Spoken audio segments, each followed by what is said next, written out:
आज चाहिँ म गुन्द्रुकको झोल, झिँगे माछा र सिद्राको चाहिँ अचार बनाउन जाँदैछु। यो चाहिँ नेपालबाट आएको सिद्रा,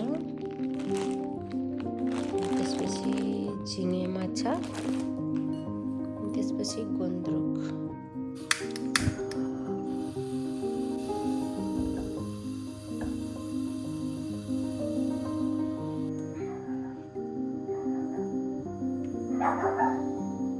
अनि यो चाहिँ झिँगे माछा ड्राई, अनि यो चाहिँ सिद्रा, दुई थरीको चाहिँ अचार बन्न जाँदैछ।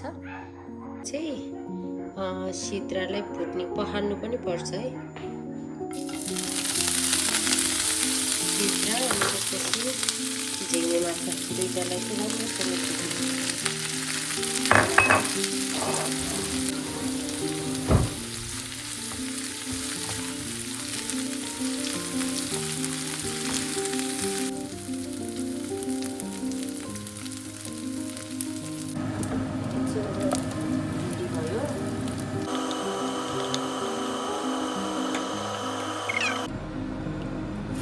गुन्द्रुक भिजाउने,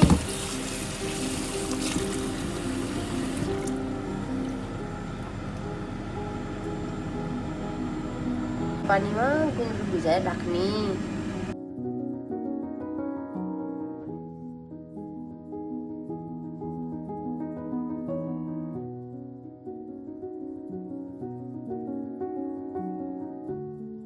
विदाउट राइस कुकरमा पाक्दैछ।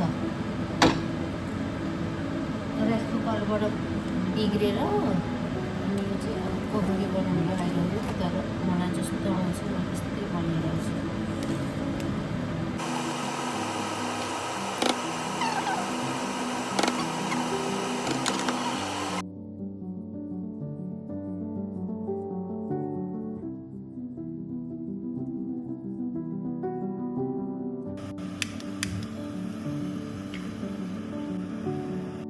सिन प्यान लिने, अघि माछा भुटेको, अब अलिकति थोरै तेल हाल्ने, यति तेल हाल्छ। सुकेको खोर्सानी,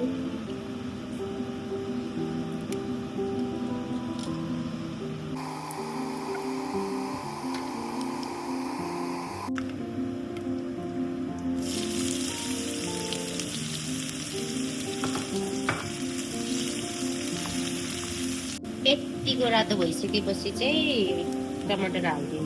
म चाहिँ धेरै सिरियस भएर बनाइरहेको छु कि धेरै टाइम पनि उठ्यो।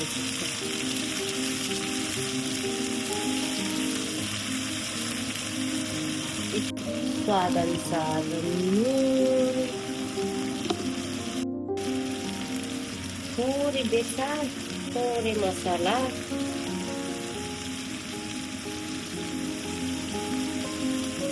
म चाहिँ अहिले नै हाल्छु कि मसलाहरूको गन्धमा। लसुन र डल्ले खोर्सानीको पेस्ट, लसुन डल्ले खोर्सानीको पेस्ट पिरो बनाएर खाने। ल अनि त्यसपछि पकाउने, मजाले पकाउने, मसला पाक्ने गरेर पकाउने। सब छिटाइसक्यो मैले, एकछिन छोपेर राखिदिने। मैले अलरेडी छोपेर राखिसकेको थिएँ, अब चेक गर्ने है। बास्ना आउनु थालिन्छ, कस्तो मिठो भइसक्यो। यो टमाटर चाहिँ मजाले पाक्नु लाग्छ क्या।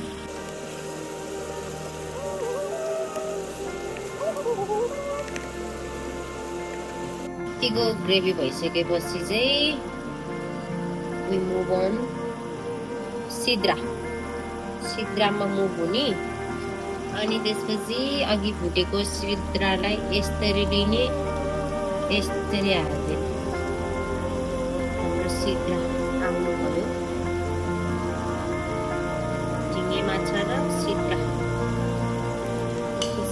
आफूलाई जसरी बनाएर खानु लाग्छ त्यसरी बनाउनु खानु।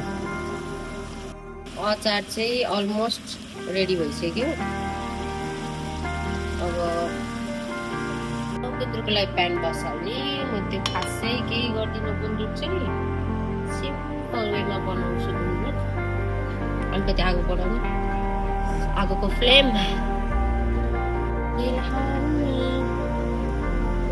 यति भएको छ। अब तेल यतिको तातिसकेपछि मेथी हाल्ने। गुन्द्रुकमा मेथी चाहिँ एकदम अप्सनल हो है। त्यसपछि ज्वानो त्यो चाहिँ अप्सनल हो है।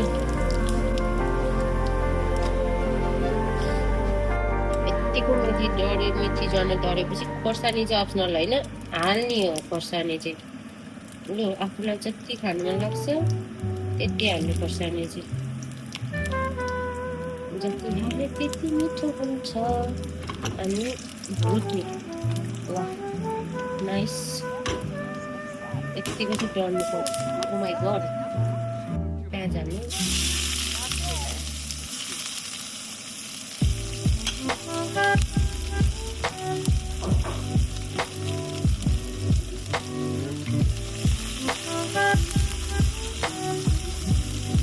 गुन्द्रुक चाहिँ यस्तो हुन्छ है। आफ्टर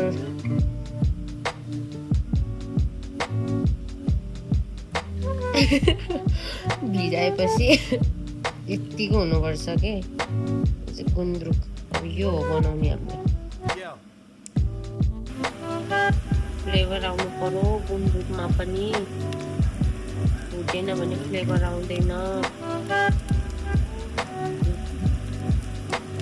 भुट्ने अब गुन्द्रुक पनि।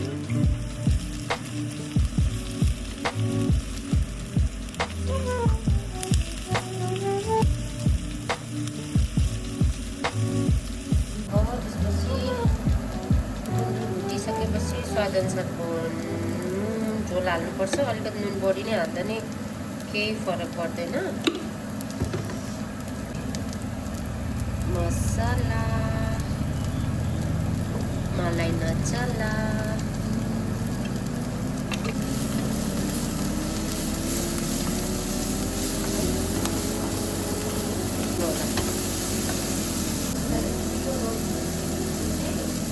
अब टमाटर हाल्दिनु।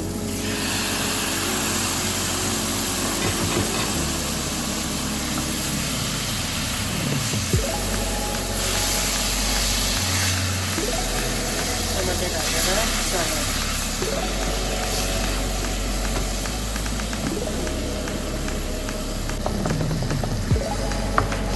टमाटर यतिको पाक्न थालेपछि चाहिँ अदा लसुनको पेस्ट चाहिँ हालिदिने। यो चाहिँ हाल्ने गर्दा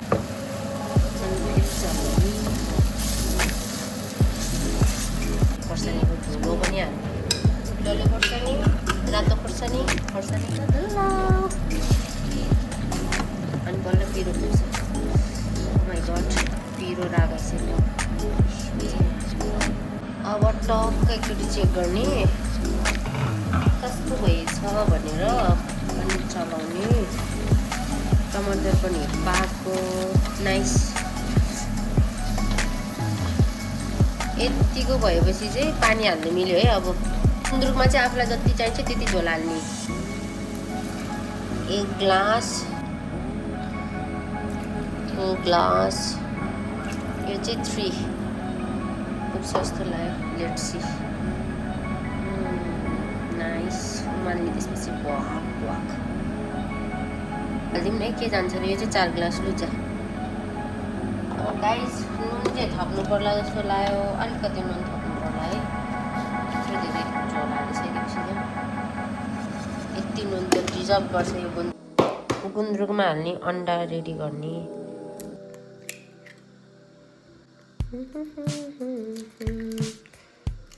अन्डा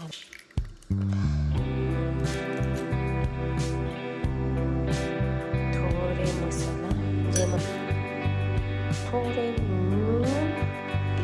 त्यसपछि फोर्कले हो अब यसलाई फ्राई गर्ने हो। चेक गरेर एकचोटि अब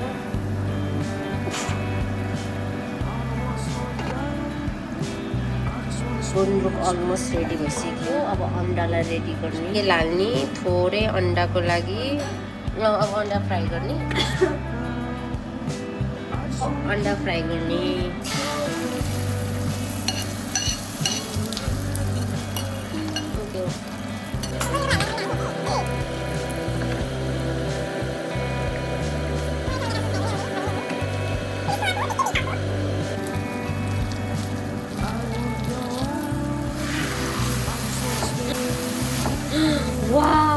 डिड इट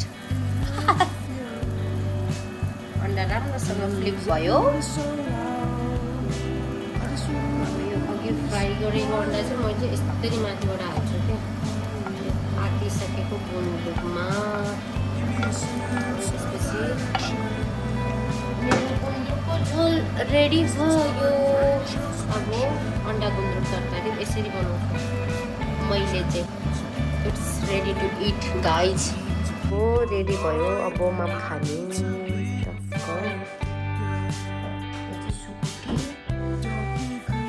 माछा झिँगा माछा अनि